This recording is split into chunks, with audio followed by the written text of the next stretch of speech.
আসসালামু আলাইকুম। এটা আমি 3 মাস ভিজিয়েছিলাম।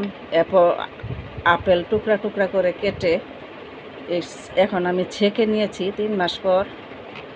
ছেঁকে নেওয়ার পর এই যে নিচে হচ্ছে মাদার আর ওপরেরটা হচ্ছে সিডর সিডর উইথ মাদার। এটা খাওয়ার সময় মানে গুলিয়ে খেতে হবে, খালি পেটে খাই। শরীরের যত রকমের টক্সিক এগুলা বের হয়, মানে পেটের জন্য অনেক উপকারী। সুস্থ থাকার জন্য মানুষ যা করে চেষ্টা করি। তো এটা হচ্ছে গরম মশলা, মানে রসুন, আদা, এলাচ, দারচিনি, লবঙ্গ, গোলমরিচ এসব দিয়ে আমি 1 মাস ভিজিয়েছিলাম, ছাঁকিনি এখনও।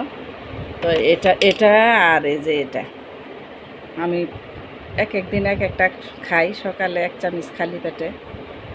সুস্থ থাকার জন্য মানে চেষ্টা করি। তো আপনারাও বানিয়ে খেতে পারেন। এটা রেখেছিলাম 3 মাস আর এটা হচ্ছে 1 মাস। এটা অ্যাপল সিডার উইথ মাদার আর এটা হচ্ছে এই রসুন, আদা, এলাচ, দারচিনি, তেজপাতা এগুলো দিয়ে আমি 1 মাস ভিজিয়ে রেখেছিলাম।